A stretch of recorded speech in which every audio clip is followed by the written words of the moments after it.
નમસ્કાર મિત્રો, ફરીવાર આપણા નવા ઓડિયોમાં તમારું સ્વાગત છે। જય મા મોગલધામ ભીમરાણા મિત્રો, પરમ પૂજ્ય ઘનશ્યામગીરી બાપુ મિત્રો અવસાન પામ્યા છે। પણ મિત્રો અમુક લોકો એવું સમજી રહ્યા છે કે મિત્રો જય મા મોગલધામ કબરવના બાપુ મિત્રો અવસાન પામ્યા છે એવું સમજી રહ્યા છે। પણ મિત્રો તેઓને કશું થયું નથી। મિત્રો જો મિત્રો આ બાપુ લાઈવ થઈને શું કહ્યું। કબરાવ હાલમાં હયાત છે અને હું પણ અહીંયા હાજર છું અને ભીમરાણાની અંદર ઘનશ્યામગીરી બાપુ દેવ થઈ ગયા છે। તેના માટે એવી અફવા ઉડેલી છે કે મોગલધામ બાપુ વ્યા ગયા। મોગલધામ બાપુ નથી ગયા, ઘનશ્યામગીરી બાપુ ભીમરાણા મોગલધામવાળા દેવ થઈ ગયા છે। એમની સમાધિ થઈ છે। બાપુ અત્યારે હાલમાં હયાત છે અને આ હું એની સામે જ ઊભો છું। જો આ બાપુ બે શબ્દ બોલશે। આમાં શું છે બેટા, લાખોમાં એક બે જેવા માણસો હોય।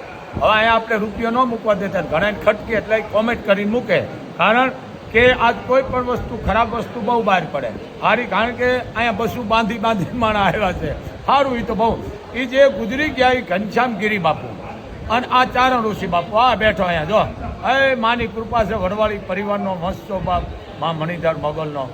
એમ આ વસ્તુ છે।